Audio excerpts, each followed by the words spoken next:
Okay, I'm really sorry. This is my very first video and I hope at least like the lighting is good.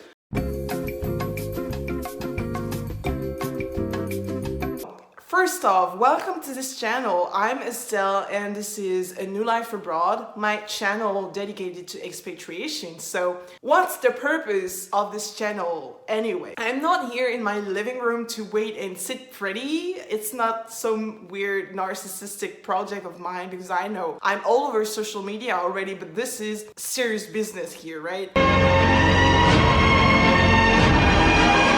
Because I'm here to tell you about expatriation and my experience with it. Just for your information, I am a French citizen, in case you couldn't tell by my accent. So bear with me, I know my English is not perfect, but I hope I make myself understandable for the vast majority of my viewers, like, if I get any. I'm all about living abroad. I've done it. I used to live in Germany for 3 years. This was an experience, I'm not gonna lie. Like, although France and Germany are like neighbors, this is a complete different story. Like, the shock was real. Like, you feel me? Although they're super close from one another, the shock was real. I learned a lot from this experience. I don't regret any of this. It taught me a lot. Living in a foreign country is so rewarding and so interesting that I'm yet again in another expatriation process.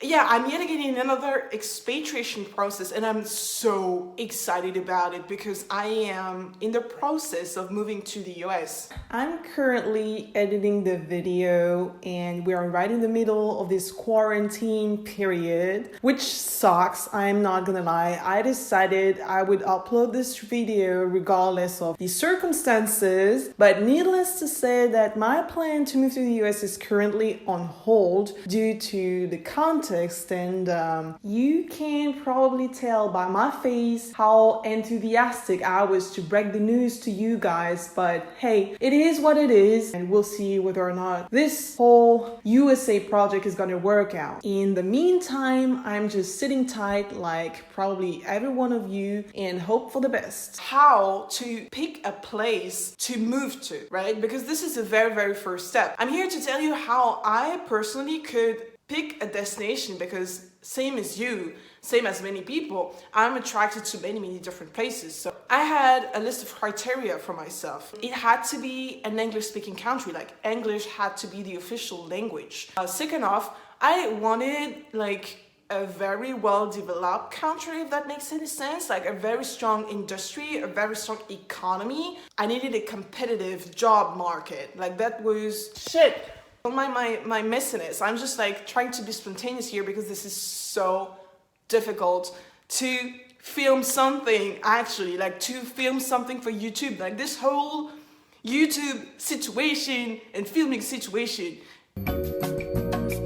I'm all over the place. But again, I needed an English-speaking country. I needed some sunny place because I went to cold ass Germany and I needed to, you know, make up for those cold years. And I just wanted a sunny place. On top of my list, I had Australia, New Zealand, Cape Town. Like I really wanted to hit Cape Town at some point. And the United States, especially like the southern part of the US. Like, I don't know, it could be Texas, New Mexico, Florida, obviously. All those hot and sunny places were of interest to me. How did I end up choosing the United States? Well, there is one thing you really want to keep in mind along the way, and that is you're not welcome there.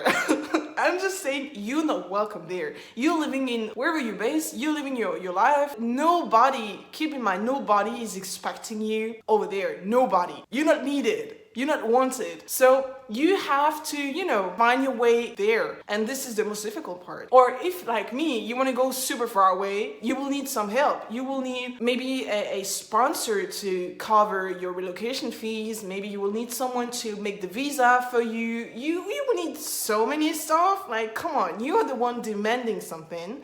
Like, keep that in mind. You're the one demanding something. So you have to fight. Like, this is going to be a lot of effort. For instance, like to finally get to sign an offer for a job in the United States, it took me 4 or 5 months of intensive research. What I would recommend right off the bat is that you need to focus on one destination, one city or two maybe, yeah, one country. Because the sooner you focus on something precise and concrete, the higher the chances to make it. At the beginning, I was all over the place. I was like, yeah, Australia is so sweet, and yeah, New Zealand is so sweet, and yeah, the USA is so sweet. So make up your mind, girl. What do you want? What do you want? And from the moment I finally figured out I was going to target the US, it went all smoother, it went all faster.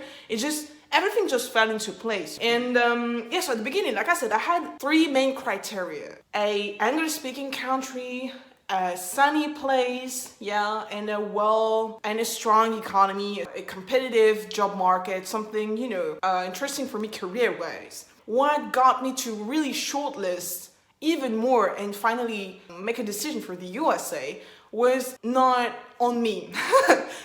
Obviously, it was not on me because, like I said, you're gonna have to find your own personal way to make it. Because nobody is like you, nobody has the same background. I don't know what nationality you are, but let me tell you something: nobody's gonna welcome you with open arms. Like, they're not. It's not gonna be easy. Nobody wants you there. They have their people, they have their workers, they have it all already, especially like destination like Australia, New Zealand, and so on. Everybody's dreaming about that. Everybody wants to go there. And they're very, very strict, therefore. I know there are a lot of French people in Australia and doing road tripping or whatever. And at some point they get really pissed. Like, they're annoyed by it. Like, they see so many foreigners, so many people coming here like Crocodile Dundee vibe. Like, they are sick of it. They're like, hey, yeah, go home, just stay home. Like, what do we need you for? No, but honestly, so what made me focus on the US is simply that the other options were not so great, like not so easy. So what you want to take into account though is the visa aspect. Like, what type of visa can you obtain, under what condition, like how long and how expensive. Like, you want to check on the visa, like what type of visa is the right for you, what type of visa can get you started. So in Australia, the options were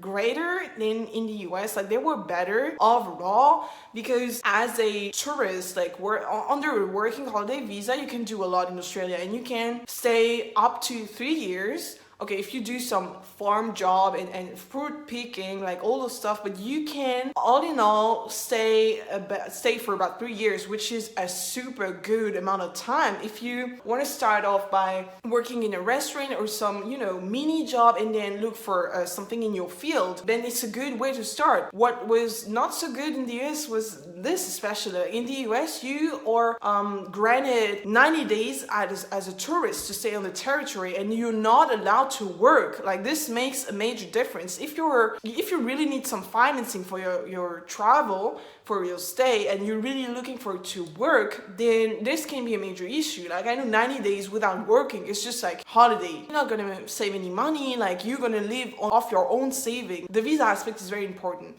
Is it that you just want to go on a road trip and you have time to find a job? Is it that you want to go there and start working right away, which is my case? Do you want to get a job before going, or do you want to get your job after, once you're there and you look on site? For me personally, I wanted a job right now. Like, I wanted to sign an offer while I'm home and then book my flight and go and be sure to start. Like, I didn't want no gap. I didn't want no road trip time. I just wanted to work right away. So this was also what made me choose the US. That was easier for me to find a job on the US market. There were more options in the US in my field than there was in Australia.